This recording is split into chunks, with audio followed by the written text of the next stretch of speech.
Good morning, my garden and YouTube friends. Well, this is my before, before the big haircut.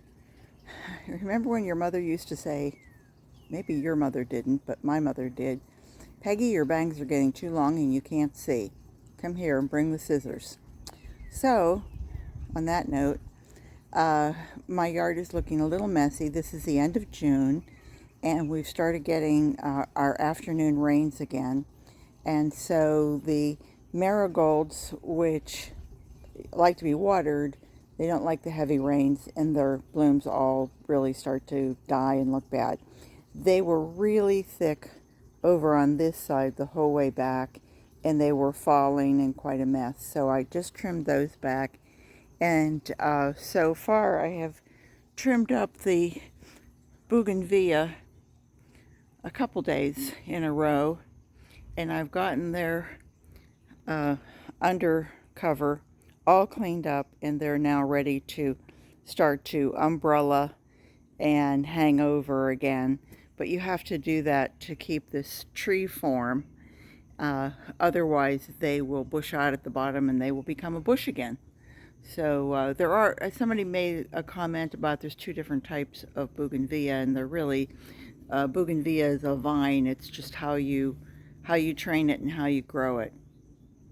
The balsam has really just performed beautifully, and underneath that is the Chinese multicolored spinach that I'm just getting ready. I'm going to start harvesting, I think, here pretty soon. The marigolds bloomed beautifully. This was that French marigold in the burnt, kind of a burnt orange, and I need to come through and deadhead some of these heads and perhaps hang on to them. We'll let them dry out in the sun, hang on to them and plant some more. But otherwise they're being taken over by the balsam, which I've mentioned to you before is an edible and kind of a spicy little flavor. So this is my smorgasbord, my little salad spot.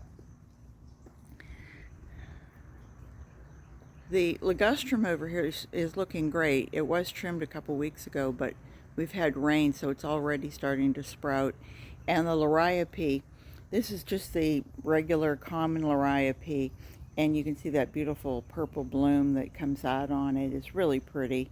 The caladiums just, they're strutting their stuff. These girls are happy. We have Fanny Munson back there, and Dragonheart, and the Florida Whites. Very, very pretty. Back over on this side, I've trimmed back all this portulaca, is also known as moss rose, and it grows wild, and it will just take over. So I've been trying to keep control of that. And you can see I have a little volunteer again tomato plant that is coming out, and it's got plenty of little look at those, aren't they cute? I don't want to get too close and knock them off, but last year I had a volunteer that came here, and it was, I think I got 101, 102 little tomatoes off of it over about 3 or 4 months. But anyway, some of the things that worked and some of the things that haven't. These cosmos that I planted the seeds, you can see they've gotten really, loads and loads of leaves, but very, very sparse on blooms. I haven't actually seen a bloom that came out and bloomed, bloomed. Like here's one that's just about, and then the next day it just closed up. So I'm not quite sure what I'm doing wrong here. But anyway, I need to cut everything back. My giant Japanese red mustard greens have performed beautifully. They were really the star this year. And so I've kind of let these go to seed or flower. And I think I'm going to start pulling all of this stuff out and see, just cook it. I think, and have one last good meal. The gardenia here, this looks almost like it's getting chlorosis and maybe needs to be treated with some iron. The marigolds, I think I'm just going to cut them all back and give everybody kind of a clean look. I hate cutting back these coleus because the bees have been frequenting them quite often, but I think Gwendolyn needs a cleaner spot to be, so these are going to get cut back. I won't pull them out, but I will cut them back, and the bees are going to have to find a different spot. They kind of go over them and over them and over them, and then all of a sudden you'll see I don't see any out here this morning. I heard them before. They were around my face as I was trying to do a few things. So anyway, I will cut them, just back to where they probably divided a few times. And you can see that we're just, filling out here. You remember the accident we had last month? And the shrub, I don't think that shrub is going to come back. It looked like it was going to for a while, but I think it needs to be dug out and have something else put in there. This was the dwarf orange, Wheeler dwarf orange. Mock orange, I'm sorry. It was a mock orange. And this is all the more of that giant Japanese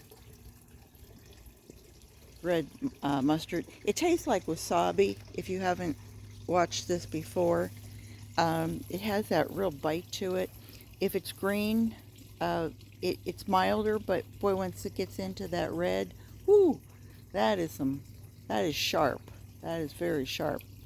And I'm going to cut back most of this, kind of give it a little more of a trim, and clean this all up.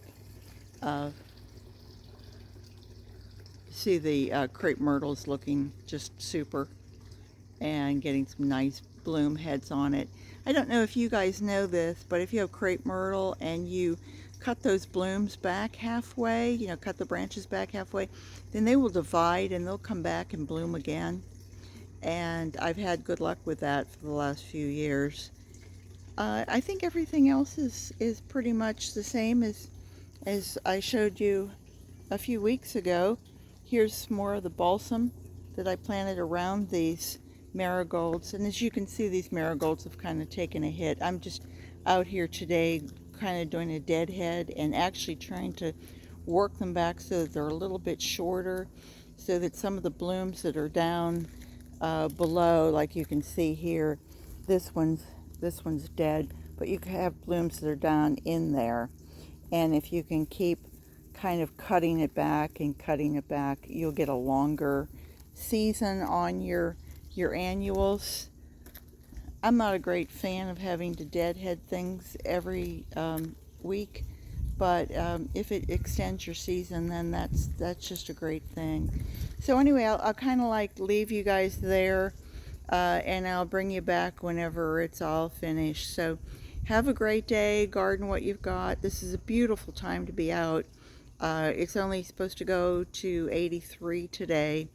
And right now it's kind of cloudy, so we have a nice breeze going through, and even though it's only 8 o'clock, it's a nice and pleasant time to be out here. So talk to you soon. Take care. Thanks. Bye-bye.